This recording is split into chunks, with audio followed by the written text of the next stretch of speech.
యశో ఆకలి అవుతుంది, మనం ఆర్డర్ చేసుకుందామా? ఓకే, బయట ఫుడ్ ఏంటోని డాడీకి ఏదైనా చెప్తే వేసిస్తాడు కదా. డాడీకి చెప్పాను స్నాక్స్ వేసిస్తాడు మంచిగా. అబ్బా ఏమైనా ఆర్డర్ చేయమంటే అస్సలు చేయవు. సరే ఏమైంది సార్?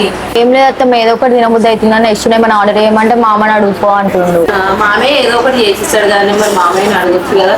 సరే తిని అడిగి మురిసాడే మురిసాడే సరదాలో మునిగాడే పదవారే వస్తుంటే అదుపింకా మరిచాడే మనసంతా వెలుగేన ఇక చీకటెళ్ళింది తెల్లారి నీ నవ్వుతోనే.